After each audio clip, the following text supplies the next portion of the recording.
First contact protocols. The quiet of deep space shattered as alarms blared across the Kaldar vessel Eternal Vigilance. Commander Zekra's tendrils rippled with tension as she glided swiftly to the central command console. Her 4 eyes narrowed at the readings displayed in pulsing blue light. "Status report," she demanded, voice steady despite the mounting concern. Lieutenant Ven's carapace shifted colors from a calm green to an anxious yellow. "Unknown vessel detected at sector 947B. It appeared suddenly on our scanners. No warp signature detected prior to its arrival." "Impossible," Zekra replied. "Nothing can travel without leaving transition ripples. The evidence suggests otherwise." "Commander," said Science Officer Trill, his voice a melodic whisper that still carried across the bridge. He manipulated the holographic display with 3 of his limbs, while the 4th adjusted his atmospheric augmenter. "The vessel's hull composition contains elements our sensors cannot properly analyze." The bridge crew fell silent. The Kaldar Confederacy had encountered 17 distinct spacefaring civilizations in their 4,000-year history of interstellar travel. None had technology that could surprise them anymore. "Magnify," ordered Zekra. The view screen shifted, focusing on a sleek vessel unlike any in the Confederacy database. Its angular design seemed almost predatory, with sharp lines that defied the usual smooth contours of efficient space travel. Strange markings adorned its gleaming hull. "I've isolated the markings," announced communications specialist Drell. "They appear to be in a language called English." A collective shudder passed through the crew. Even those too young to remember the ancient warnings recognized that name. Humans, the creatures of legend. Aggressive, unpredictable beings from a harsh world called Earth. "Are we certain?" Zekra's voice had lost its steadiness. "The vessel identifies itself as the ESS Harbinger. According to archive records, ESS likely stands for Earth Spaceship," replied Drell. Zekra immediately activated the emergency protocol. "Send word to High Command. This is not a drill. We have confirmed human contact for the first time in 7 generations." As the message traveled across Kaldar space through quantum relays, the bridge crew maintained their observation positions. The human ship had remained stationary since its appearance, making no aggressive movements.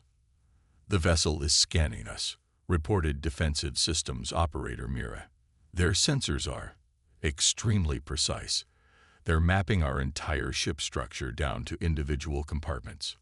On the Kaldar homeworld of Lumina Prime, High Commander Thrix was awakened from his regeneration cycle. The aged Kaldar's exoskeleton had dulled from its once brilliant azure to a muted gray, but his mind remained sharp. "Humans," he whispered, the word hanging in the air like an ancient curse. "Are we certain?" His aide presented the transmission data. The confirmation was undeniable. "The old records warned us this day might come," Thrix said. "Activate the defense grid. All civilian vessels are to return to the nearest safe harbor immediately." Back aboard the Eternal Vigilance, tension had reached a breaking point. "Commander, the human vessel is transmitting," announced Drell, surprise evident in his fluctuating bioluminescence. Zekra straightened her posture. On screen, the view screen flickered and revealed a sight that none of the crew were prepared to witness. The human stood upright on 2 limbs, without protective exoskeleton or proper respiratory membranes exposed to the environment. Its skin was an alarming shade of tan pink, and curious dark fibers grew from the top of its head. When it spoke, its mouth moved in ways that made the Kaldar instinctively uncomfortable. "Greetings, Kaldar vessel. This is Captain Elena Reyes of the Earth ship Harbinger. We come in peace and wish to establish diplomatic contact." A ripple of disbelief passed through the bridge. The human spoke perfect Kaldaran, with barely a trace of accent. "This is Commander Zekra of the Kaldar vessel, Eternal Vigilance. How do you know our language?" she demanded, dispensing with formal greetings. The human's face contorted briefly, exposing white, bony structures in its mouth. Several crew members recoiled, But Science Officer Trill whispered, "I believe that's a friendly gesture for their species." "We've been studying your civilization from a distance," Captain Rice replied. "Your communication protocols weren't difficult to decipher. We've been monitoring your transmissions for some time." Zekra's tendrils coiled tightly against her thorax, a sign of deep disturbance among her kind. "Your presence in Kaldar space is uninvited. State your purpose immediately." The human's expression changed, becoming more serious. "Commander Zekra, we understand your caution. Humanity has developed significantly since your ancestors' last encounter with our kind. We come with urgent information. Your people are in danger, as are ours." High Commander Thrix, now watching the same transmission from Lumina Prime, leaned forward in his seat. The Kaldar High Council members gathered around him whispered among themselves, their bioluminescent patterns reflecting their anxiety. What sort of danger could warrant this intrusion? Zekra asked, her distrust evident. "There's no time for a full explanation via transmission," Captain Rice replied.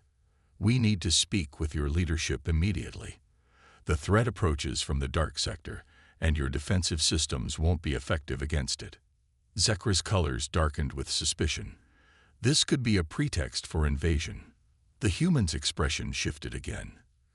"Commander Zekra, if we wanted to invade, we wouldn't announce ourselves. Your sensors have already confirmed our technological advantage. We come as allies, not conquerors." On Lumina Prime, High Commander Thrix turned to his advisors. "What do our oldest records say about humans?" An elderly Kaldar with a cracked exoskeleton stepped forward. "The archives speak of a species that evolved on a high-gravity world with aggressive predators. They're supposed to be highly adaptable and remarkably resilient. Some accounts claim they continued fighting even after sustaining injuries that would kill any Kaldar." "Monsters," someone whispered. "Or exactly the allies we might need," Thrix countered. He activated his communication link. "Commander Zekra, escort them to Outpost Sirius. We will meet them there." Back on the Eternal Vigilance, Zekra received her orders with trepidation. "The High Command will meet with you at Outpost Sirius. Follow our course exactly. Any deviation will be considered hostile action." The human nodded. "Understood, Commander. We will comply fully." As the two ships changed course toward the outpost, Lieutenant Venn moved closer to Zekra. "Commander, do you believe their warning?" Zekra watched the human vessel matching their course perfectly, maintaining a respectful distance. "I don't know. But the archives say humans are dangerous in two ways. As enemies, certainly, but sometimes more dangerous as allies, because they change everything they touch." As they approached Outpost Sirius, the Kaldar defense fleet formed around them. 30 warships arranged in perfect formation. The single human vessel seemed small among them, yet somehow not diminished. Just as they reached the outpost's docking range, Science Officer Trill called out in alarm. "Commander, multiple spatial ruptures detected at the edge of the system." "The human vessel?" Zekra demanded. "Negative. These signatures are unlike anything I've ever seen." The view screen shifted to show a terrifying sight. Massive crystalline structures were emerging from what appeared to be tears in the fabric of space itself. They pulsed with sickly green energy, and where stars should have been visible behind them, there was only darkness. "They're absorbing light," whispered Trill in horror. The communication system activated again, and Captain Rice's face appeared. Her expression was grim. "Commander Zekra, those are void harvesters. This is the threat we came to warn you about. They consume energy in all forms, including life force. Your weapons will be ineffective against their phase-shifted shields." "How convenient that they arrived just as you do," Zekra replied, suspicion evident. "We've been tracking them for months," Rice countered. "That's why we came. They've already destroyed 3 of our outer colonies." Her voice grew solemn. "Commander, I understand your distrust.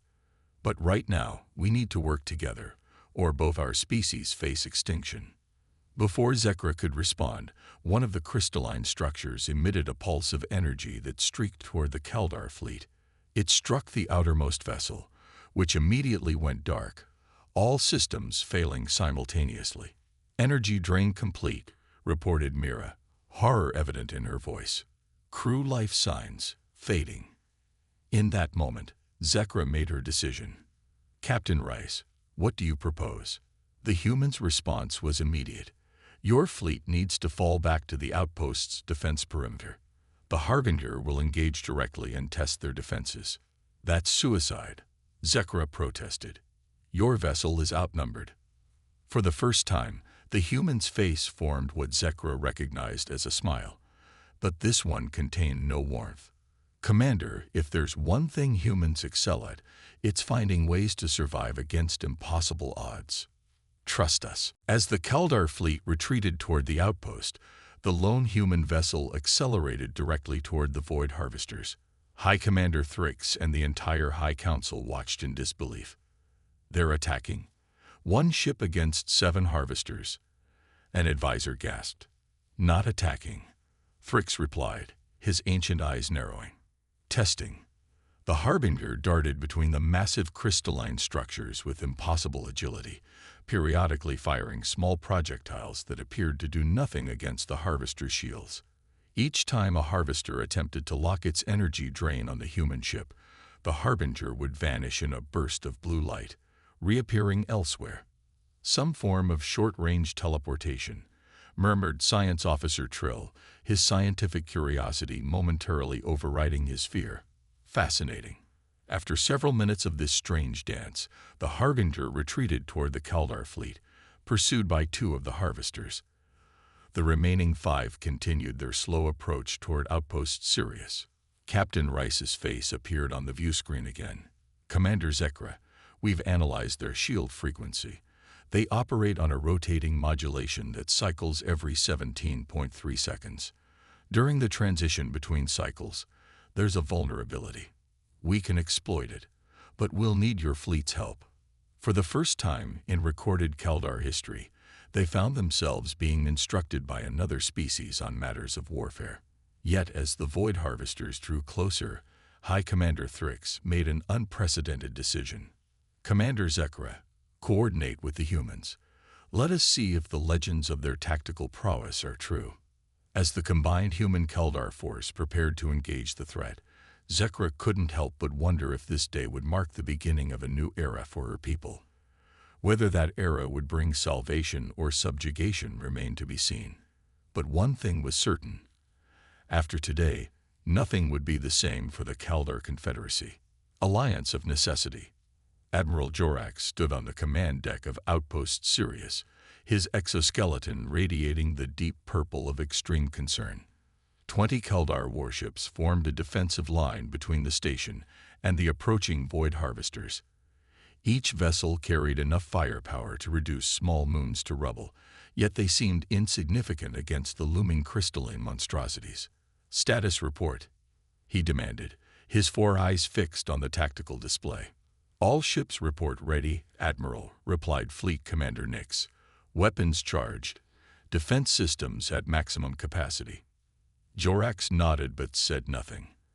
His decision to bring diplomatic envoy Sora along had not been popular with the High Council. Military protocol suggested no diplomatic personnel during combat situations, but something told Jorax this encounter would require words as much as weapons. "The human vessel is requesting permission to dock," announced Communications Officer Pell. "Captain Rice wishes to brief us personally on their findings." A ripple of nervous movement passed through the command staff. Despite the immediate threat of the Void Harvesters, many still viewed the humans with greater suspicion. "Permission granted," Jorax replied, ignoring the concerned glances. "Prepare a security detail. Respectful, but cautious." As they waited, science analyst Vera approached with a datapad. "Admiral, I've been studying the sensor readings from the human ship's engagement with the Harvesters. Their technology is remarkable. Their defensive capabilities alone surpass our most advanced theoretical models. Yet they claim to need our help," Jorax noted, his tone skeptical. Perhaps they do, interjected diplomatic envoy Sora, who had been quietly observing from the side of the command deck. Or perhaps they recognize that mutual survival is preferable to solitary resistance. The arrival of the human delegation silenced further discussion. Captain Rise entered the command center accompanied by two other humans, a tall, dark-skinned male introduced as Tactical Officer Marcus Chen, and a smaller female with striking red head fibers named Science Director Sophia Lakatos. Despite centuries of genetic modification and technological enhancement, the Kaldar were still unnerved by the human's appearance. They moved with an unsettling confidence in their soft, vulnerable bodies. "Thank you for meeting with us, Admiral Jorax," Captain Rise began, her voice calm and measured. "The Void Collective, as we call them, have been expanding their territory for the past 3 Earth years. They don't communicate or negotiate. They simply consume." Tactical Officer Chen activated a holographic projector, displaying a 3-dimensional map of the sector. They follow a predictable pattern. First, they send harvesters to drain energy and resources. Then they establish what we call void anchors, permanent structures that create a bridge between our space and wherever they come from. The display shifted to show an ominous black structure larger than any Kaldar space station. Several Kaldar officers' bioluminescence flickered with dismay. "Once an anchor is established," continued Chen, "the main force arrives. We estimate you have approximately 14 hours before that happens here." Admiral Jorax's tendrils tightened against his thorax. "And what exactly is this main force?" It was Science Director Lakatos who answered, her voice surprisingly gentle for a creature from a supposedly aggressive species. "We call them Voidborn. They're difficult to describe. They exist partially in our dimension and partially elsewhere. Conventional weapons pass through them. Energy weapons are absorbed. They consume all organic matter they encounter." A heavy silence fell over the command center. Even the most battle-hardened Kaldar warriors seemed shaken by the description. "If they're so invincible, how have you survived encounters with them?" asked Fleet Commander Nix, suspicion evident in his fluctuating colors. Captain Rice exchanged glances with her crew before answering. "We've discovered that certain quantum-phased materials can interact with their physical form. We've modified our weapons accordingly." "And you're willing to share this technology with us?" Diplomatic envoy Sora asked, her skepticism clear. "Yes," Rice replied without hesitation. "But integration with your weapons systems will take time. Time we don't have. We propose a joint operation. Your fleet provides the numbers and firepower. We provide the specialized equipment to make that firepower effective." Admiral Jorax studied the humans carefully. "And what guarantee do we have that this isn't an elaborate ruse to gain control of our military assets?" For the first time, Captain Rice's diplomatic facade cracked slightly. "Admiral, with all due respect, if we wanted to conquer the Kaldar Confederacy, we wouldn't need such complicated schemes.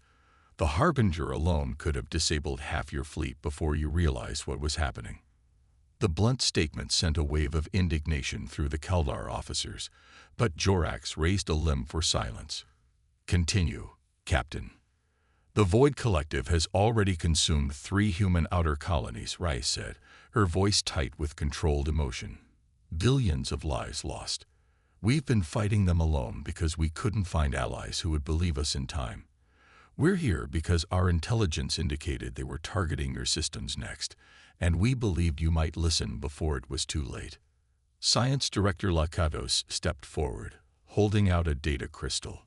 "This contains all our research on the Void Collective. Their patterns, weaknesses, everything we know. Consider it a gesture of good faith." After a moment's hesitation, Admiral Jorax accepted the crystal and handed it to Science Analyst Ver. "Verify this immediately." While Ver analyzed the human data, diplomatic envoy Sora quietly approached Jorax. "The ancient archives mentioned a peculiar human trait. They're supposedly more inclined to cooperate with other species when facing external threats. They call it, 'the enemy of my enemy is my friend.' A convenient belief when you're seeking allies," Jorax replied. Perhaps, Sora conceded. But what if they're telling the truth? The Void Harvester's technology is like nothing we've encountered before. Their conversation was interrupted by Ver's return. The science analyst's exoskeleton had paled to an ashen gray, a sign of extreme distress among the Kaldar. Admiral, the human data is extensive and consistent with our own observations. They've been fighting these entities for over a year. The casualty figures are... He trailed off, unable to continue. How long until the harvesters reach firing range? Jorax asked. Approximately 3 hours, Admiral, replied Fleet Commander Nix. Jorax's 4 eyes blinked in succession. A Kaldar gesture indicating a difficult decision had been reached. Captain Rice, we accept your proposal for a joint operation. What do you require from us? The tension in the command center eased slightly as the humans and Kaldar began coordinating their strategy. Captain Rice explained that the Harbinger carried specialized equipment that could be fitted to a limited number of Kaldar ships, allowing their weapons to affect the Void Harvesters during the critical shield transition periods. We'll need your fastest ships, Tactical Officer Chen explained, displaying diagrams of the modified weapon systems. The window of vulnerability is brief, less than half a second. Your vessels will need to strike precisely when we give the signal. As the briefing continued, diplomatic envoy Sora observed the humans with growing fascination. They displayed none of the arrogance or bloodthirst described in the ancient warnings. Instead, they collaborated respectfully, listened to Kaldar input, and adapted their plans accordingly. Your ships will form a spherical formation here, Chen was saying, pointing to a position near the largest harvester. The Harbinger will approach from this vector, emitting a pulse that will temporarily destabilize their shield harmonics. When we transmit the signal, all vessels must fire simultaneously. And if this fails? Asked Fleet Commander Nix. Captain Rice met his gaze steadily. Then we retreat to Lumina Prime and prepare for a ground defense. The Void Collective can be defeated. We've done it before. But I won't lie to you. The cost is always high. 2 hours later, the combined human Kaldar force moved into position. The Void Harvesters had altered their formation, creating a crescent pattern that threatened to encircle the defenders. Aboard the flagship Luminous Defender, Admiral Jorax watched as the human vessel Harbinger darted between the massive crystalline structures, drawing their attention with brief weapons bursts. Their pilot must have extraordinary reflexes, murmured Fleet Commander Nix, watching the Harbinger evade a devastating energy beam by mere meters. All ships, maintain position, Jorax ordered. Wait for the human signal. The minutes stretched like hours as the Harbinger continued its deadly dance with the harvesters. Twice it vanished in flashes of blue light to escape certain destruction, reappearing elsewhere to continue its harassment. Admiral, we're receiving a transmission from the Harbinger, announced Communications Officer Pell suddenly. Text only. Prepare to fire in 10 seconds. Target the largest harvester first. Jorax straightened his posture. Relay to all ships. Target the primary harvester. Fire on my mark. The Harbinger accelerated directly toward the largest crystalline structure, looking impossibly small against its massive bulk. At the last possible moment, it released a pulsing blue sphere that collided with the harvester's shields, creating a cascade of disruptive energy across its surface. Now, Jorax commanded. 20 Kaldar warships fired simultaneously, their concentrated energy beams striking the harvester precisely as its shields fluctuated. For a moment, nothing seemed to happen.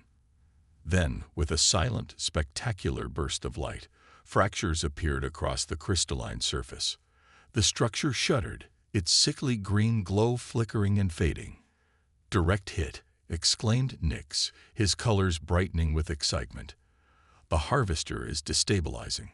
The Harbinger was already moving toward the next target, narrowly evading a retaliatory strike from the wounded harvester.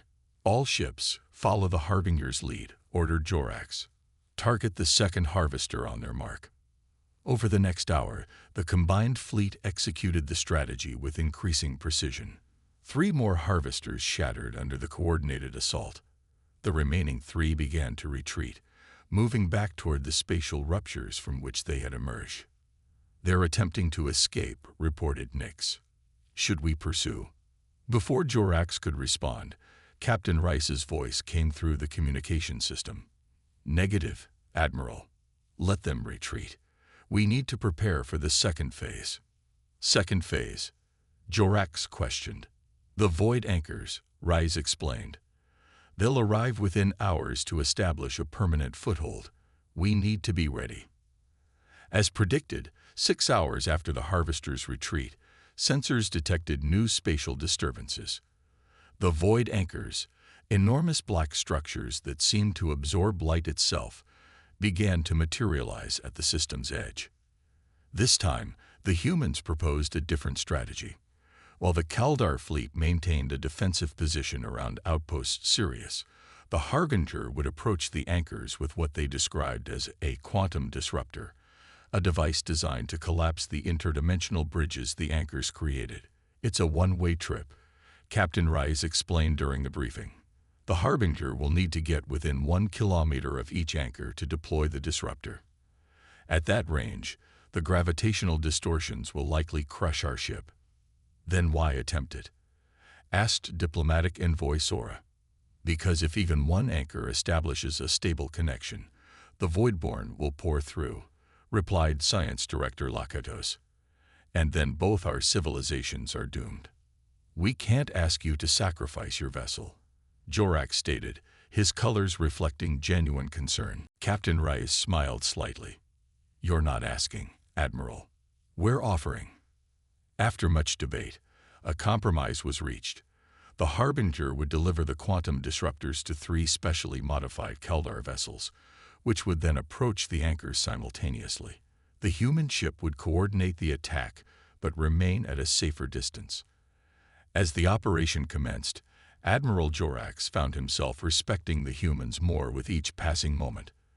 They had shared their technology without reservation, fought alongside the Kaldar with remarkable courage, and now were willing to risk their advanced vessel to save a civilization that had initially greeted them with suspicion.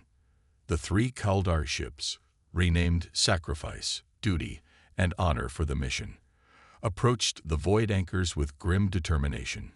Each carried a volunteer crew who understood the minimal chances of survival. "Quantum disruptors armed and ready," reported the captain of Sacrifice, approaching deployment range. The massive black structures seemed to warp the very space around them, creating visual distortions that made direct observation difficult. As the Kaldar ships drew closer, their hulls began to creak and buckle under the immense gravitational forces. "They're not going to make it," whispered Nix, watching the structural integrity readings drop precipitously. Suddenly, the Harbinger accelerated forward, passing the struggling Kaldar vessels with impossible speed. "Captain Rice, what are you doing?" Jorax demanded. "Sorry, Admiral," came the calm reply. "Change of plans. Your ships don't have the structural reinforcement to get close enough. We do." Before anyone could protest, the human vessel plunged directly toward the central void anchor, its shields glowing white-hot from the strain. "All Kaldar ships, fall back to safe distance," ordered Captain Rice. "We'll handle this."